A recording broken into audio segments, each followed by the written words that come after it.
Welcome everyone to the today's lecture. The topic of today is restriction enzymes. That what are restriction enzymes and what are their roles and what is the importance. So the main learning objective of this lecture is you will be getting to understand the basics of restriction enzymes or restriction endonucleases. What are their different types? What are their properties? And what is their mechanism of action? At the end of this lecture, you will be able to understand the detailed mechanism of action of different restriction enzymes, their types, with suitable examples, their recognition sequence, everything would be discussed in detail. So starting with the introductory part, first of all, because we are talking about restriction enzyme and restriction endonucleases, these are the most important tools of genetic engineering. So a brief introduction about genetic engineering is must. Genetic engineering, basically, it is a branch of field, or you can say it is a technique in which the artificial manipulation or alteration of gene is being performed. It basically involves you can remove a gene, you can say target gene from one organism, and you can paste that very gene into altogether different organism. So basically, genetic engineering is operates upon cut and paste approach, because we are cutting a gene from one organism and pasting that very gene to another organism. That means this cut and paste approach of genetic engineering is breaking the species barrier. You can even you can say combine DNA from different species, and you can join them and you can altogether get a different result. And you can have a such kind of DNA recombinations that are not possible naturally. That is why genetic engineering is considered to be an artificial manipulation of genes. It is not a natural process. As you can see in this picture also, this the appearance is of tomato, but the internal part is of kiwi. So this is the result of genetic engineering. There are many transgenic varieties, many different organisms and species that have been developed due to the use of this technique by using different tools. If you transfer DNA from one species to another species, so the species that is receiving it, or the final species that is coming out of this manipulation, that is known as transgenic. For example, we call it as transgenic plant, transgenic animal. These all are the results of genetic engineering technique, because the cross species transfer of gene may happen. You can insert a human gene into the bacteria. You can insert a human gene into altogether different animal. You can insert a bacterial gene inside a plant also. For example, you want to develop such kind of plant variety that is resistant to some pathogenic organisms. Then you can insert the resistance gene in that very plant, and you will be getting altogether a transgenic plant with a unique property.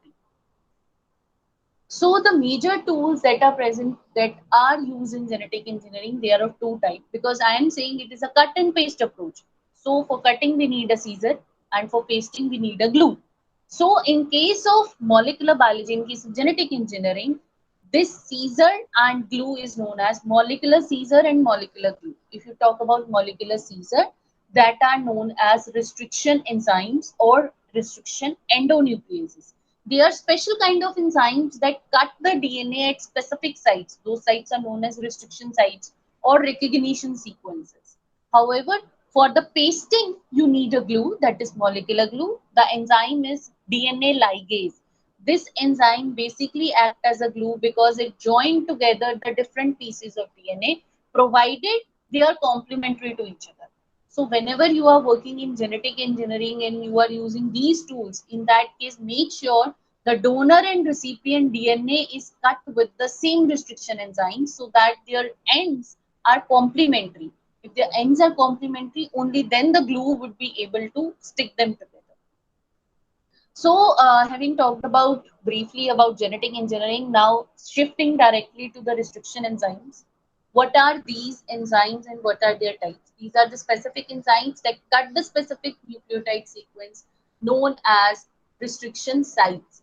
They have been found in bacteria because the bacteria, they possess a certain restriction mechanism What they do, they use these restriction enzymes to protect themselves from invading viruses. That means, suppose a virus is trying to invade inside the bacteria. In that case, the bacteria will release these restriction enzymes. What these restriction enzymes will do? They will cut the viral DNA at specific places and virus DNA will be degraded. It won't be able to cause the infection. So this is a kind of defense mechanism that bacteria use to protect themselves, because whenever a restriction enzyme is basically cutting the DNA, it will bring about a double strand cut, because as we know DNA is double stranded. If a restriction enzyme has to make a cut, it will cut the both strands of DNA. So as we call it as Caesar, so a molecular Caesar type structure is also there. Here it is a Caesar and this is the DNA. The main function is restriction enzyme will first of all scan the DNA sequence.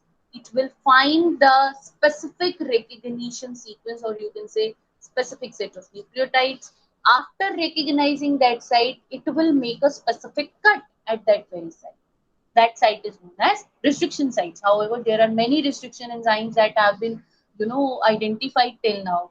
More than 3,000 restriction enzymes have been recognized, but out of them, 600 are available commercially. And these techniques, these restriction enzymes are routinely being used in genetic manipulation for designing of new varieties, for the production of transgenic animals, and altogether different varieties in the laboratories also. So before going into their types, recognition sequence, first of all, a brief history that how they were developed. First of all, the restriction mechanism that I was talking about, that the bacteria use restriction enzymes to provide to as a defense mechanism. This mechanism was basically identified by Stuart Glenn and Werner Aber in the year 1968, which basically showed in vitro restriction of FD-Fast DNA by an E. coli cell extract. They found that the E. coli is providing resistance to the infection with phage DNA. The phage DNA was not able to, infect the E. coli. Why? So they thought that there is some kind of restriction mechanism that is being operated in the E. coli, due to which the infection is not happening. After that, there was two scientists, that is Hamilton Smith and Kent Wilcox, in the year 1970. They first of all isolated the first restriction enzyme.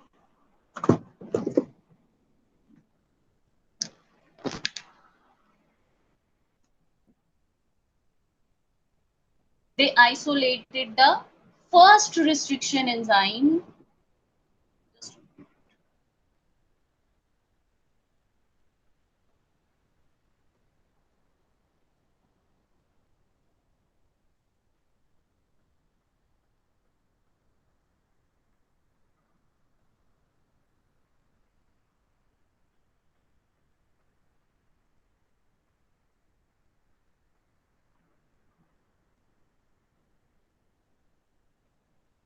So where was I? Yes. So he isolated the first restriction enzyme, endonuclease R, which was named as HINT2, after the name of bacteria from which it was isolated, that was Haemophilus influenzae. After that, there were scientists Kathleen Dana and Daniel Nathans who pointed the applications of restriction enzymes by showing the specific cleavage of SV40 DNA by Hintry. They found that this first restriction enzyme, it was able to make specific cuts in the SV40 DNA. However, all of these discoveries by Werner Arbor, Hamilton Smith, Daniel Nathans, they were awarded Nobel Prize in the Physiology and Medicine in the year 1978, because they were the first scientists, because of their work, the restriction enzymes were developed. So this is the history part. This is a Werner Arbor in the June 3, 1929. He was born, and it showed in vitro restriction of FD phage DNA by E. coli extract. He received Nobel Prize in the year 1978. Then was Hamilton O. Smith. They isolated and characterized the first restriction enzyme endonuclease R, which was named as Hint2. Then Daniel Nathans and Kathleen Janet Denner, they pointed the application that these restriction enzymes can make specific cut in the sp40 DNA. They also got the Nobel Prize in the year 1978. Now the point is how these restriction enzymes basically cut. Because these restriction enzyme basically works on a method known as that they recognize specific kind of sequence that is palindromic in nature. What is palindrome? Palindrome is basically such kind of words or sequence of words that will read same forward in the forward direction as well as in the reverse direction. So here I have listed few names as you can see. HANNA, Hana, label, madam, rotator. Now when we are simply reading in the forward direction, so we are reading it as Hana, label, madam and rotator.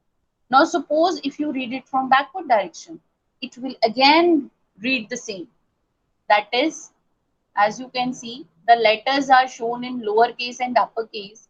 Now we are reading it from the back side. Henna, level, madam, rotator. So the restriction enzymes, they basically make the cut depending upon the palindromic sequences. That means the sequence shall be palindromic in nature. That is why they would be able to recognized by different restriction enzymes.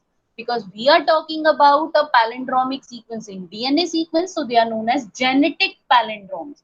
However, they are similar to verbal palindrome that I just gave the example. So this is a palindromic sequence as you can see. GAATTC. If you read it from backside, it is CTTAAG. So such kind of sequence is known as palindromic sequence in DNA in which 5' to 3' base pair sequence is identical on both the strands. And the restriction enzymes, they recognize and make a cut with specific palindromic sequence known as restriction sites in the DNA. And these restriction sites or recognition sequences, their length varies depending upon the type. They can be of 4 base pair, they can be of 6 base pairs. So the normal range, the most commonly used restriction enzymes, there are 4 to 6 base pair sequence. So this is the double-stranded DNA that is complementary to the one another. And here you can see adenine will pair with the thymine and cytosine will pair with the guanine. So, having talked about briefly about what are restriction enzymes, how they were discovered, what kind of sequence they recognize, what should be the length. Now the point is, what are the types? There are three types of restriction enzymes: type 1, type 2, type 3. If you talk about type 1, it is a multi-subunit enzyme. It possesses both endonuclease and methylase activity. Methylase activity means they have the capability to methylate the DNA.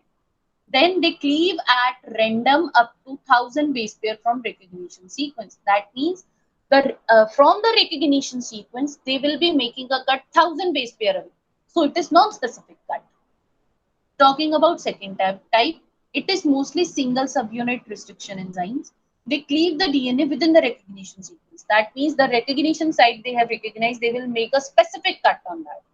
Third type is it is again multi-subunit type, and again it is having endonuclease and methylase, but it is again making a cut far away from the recognition sequence. You can say 25 base pair away. So depending upon this, if you want to have a comparative and why and which type of restriction enzyme is used in genetic engineering, that will depend upon the certain features. First thing, enzyme activity and structure.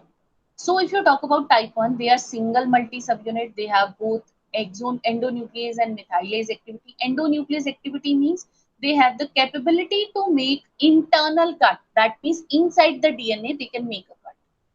In case of type 2 and type 3, because they are multi-domain enzymes, so they have separate, endonuclease activity, separate methylase activity, and their size is quite small.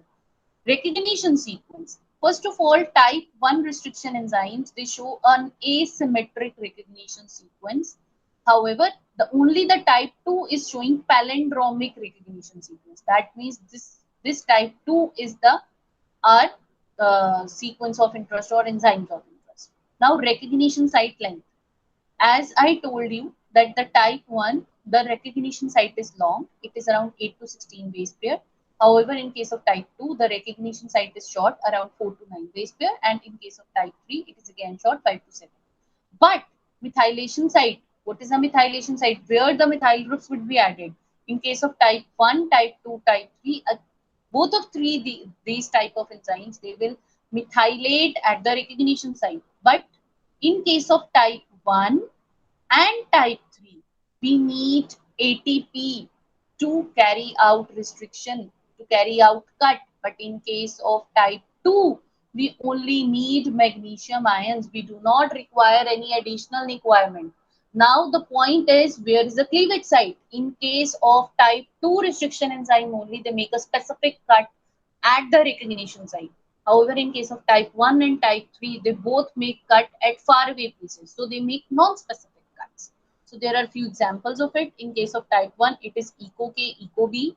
In case of type 3, it is Eco P1 and Eco 15. However, in case of type 2, it is Eco R1 and Eco R5. Now the classification depending upon the basis of length of recognition, depending upon the sequence of fragment size. That means what is the fragment size or length of the sequence which they will be recognizing. Normally, the DNA is made up of 4 nucleotides. We know about it: adenine, guanine, cytosine, thymine. So, depending upon the frequency of occurrence of any recognition sequence within the random sequence of DNA, it would be denoted by 4 raised to power 4. For example, if a 4 base pair cutter, that means if a restriction enzyme is having a recognition site of 4 base pair, so our bases are again 4, so it would be 4 raised to power n. You can say the calculation of frequency or the site is denoted by 4 raised to power n. Depending upon the n, that is length of recognition sequence, we can calculate the you can say recognition sequence. That means if a 4 base pair cutter or 4 base pair recognizing restriction enzyme is being used, so it will make cut after every 256 base pair after every 256 base pair length. Next is type of end generated. That means how we can differentiate different restriction enzymes depending upon the different types of ends that have been generated. There are 2 type of ends that are generated.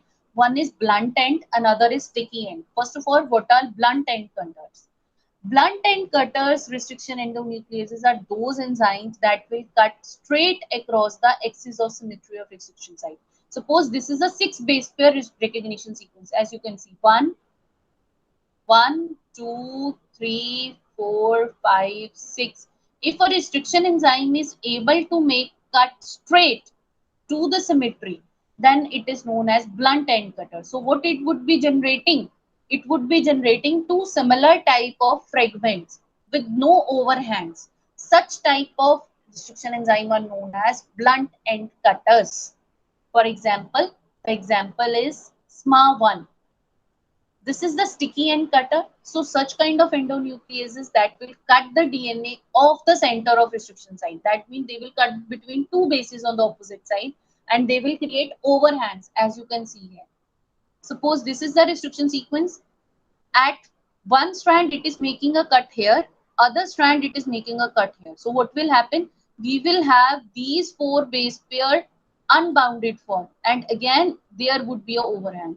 So when such kind of ends are generated, they are known as sticky ends, staggered ends, cohesive ends. And such kind of restriction enzymes are mostly preferred in the case of genetic engineering, because when these ends are generated, they are found to be complementary to each other, so that we can ligate it together, so that DNA ligase can join it together. K3 is an example of restriction enzyme that will search the DNA molecule until it finds the sequence of the 4 nitrogen bases. For example, this is the sequence. Now, this red color marked sequence is the recognition sequence of this K3 enzyme.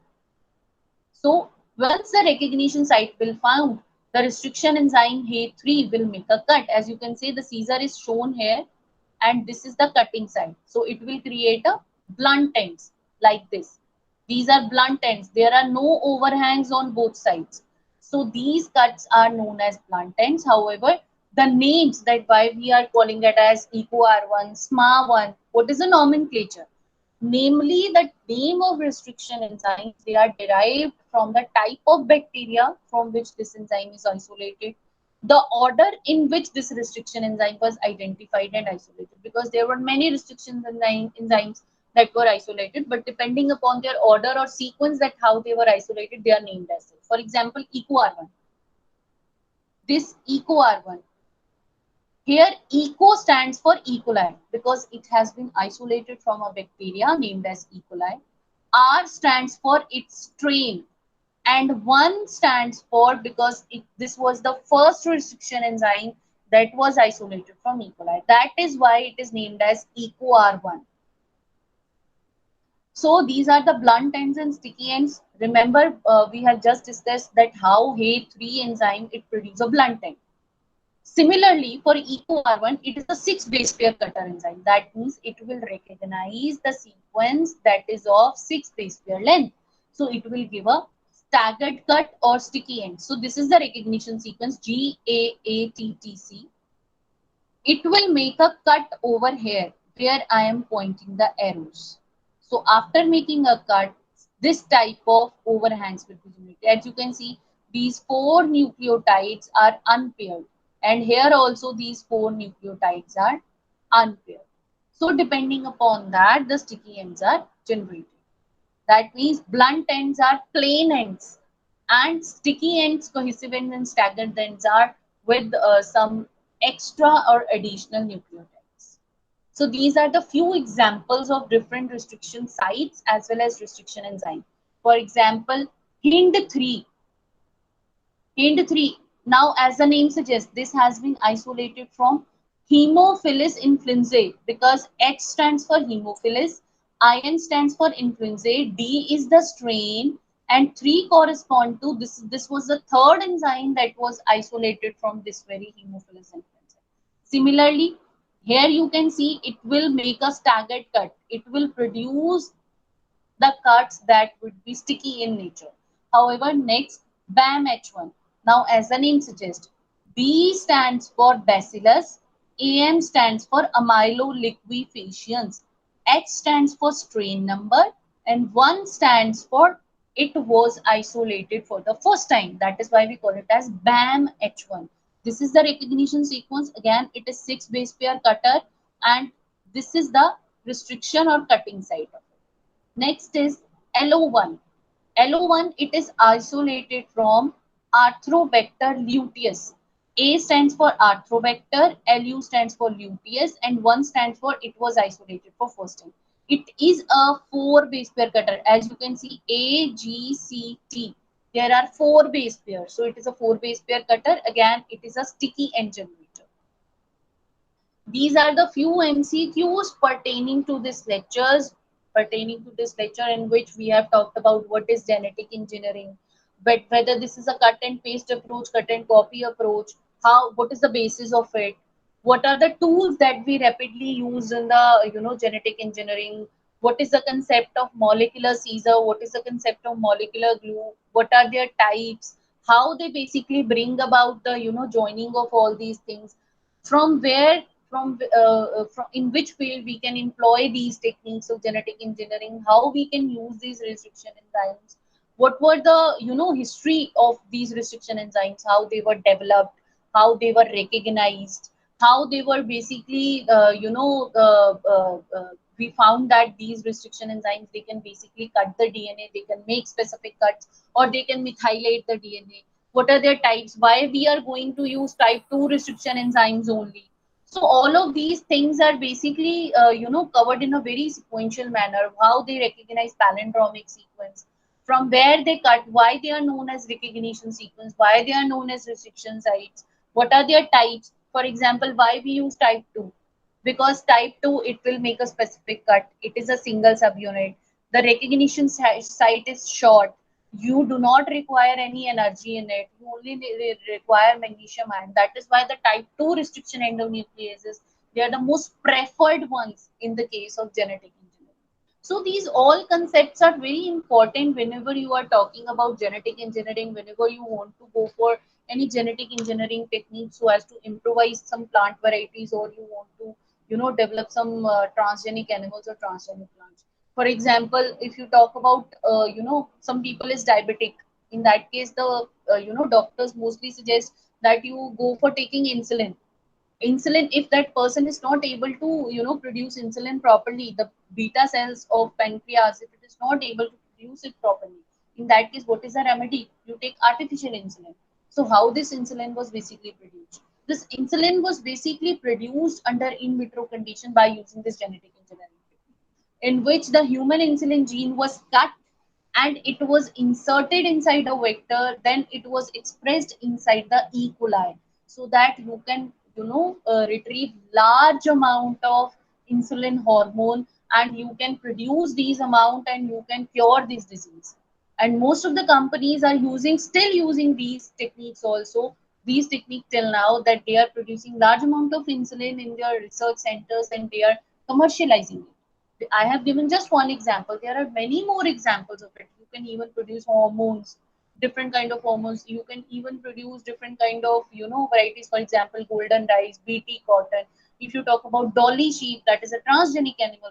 Again, all of these techniques are dependent upon genetic engineering. You basically use these genetic engineering approaches, you use restriction enzymes. However, if you want to go for further, if you want to provide a particular plant altogether a different, you can say, uh, different property also, in that case there is only one thing, that first of all you need to excise a gene. You need a vector. You need a vector in which this gene would be inserted. But provided vector as well as the donor DNA, it shall be cut with the same restriction enzyme. Why? Because we need sticky ends that we have just talked about. We need sticky ends like this for the, for carrying out all the functions. Because for the sticky ends, if the ends are compatible, only then they would be able to join together, they would be able to ligate together effectively. And if they are able to ligate together effectively, only then they would be, able to express that very thing that that we want to produce. So this thing is quite important in genetic engineering, that how these things basically operate, blunt ends, sticky ends, why we call it at four base pair cutter, what would be their restriction site, after how many base pair they will make a cut. So these things are very important. There are many more restriction enzymes, however, I have listed only few. HIND3, HAG, BAM-H1, there is SMA1. There are many restriction enzymes, they have the same recognition sequence, but their cutting site is different. There are many recognition sequences, there are many restriction enzymes which are known as isoschizomers, isoneomers. There is, there is a property of star activity of these restriction enzymes also, depending upon at what site they will make a cut, at that how they will make a cut, whether their cutting is effective, whether they are able to produce the proper ends, whether they are able to produce such kind of ends or such kind of molecules that they can further make a possible clone with effective or unique property that we want to introduce. So all of these things are quite important in this, which we have discussed by, by taking the few examples of it. Here you can see also I have even, mentioned palindromic sequence, that which one of these is palindromic sequence, that will read both in the, forward direction and reverse direction. Type 2 restriction endonucleases, why we need to prefer it? Because it will make a specific cut. So all of these things are covered, and these MCQs are uploaded onto the LMS. Thank you so much for listening.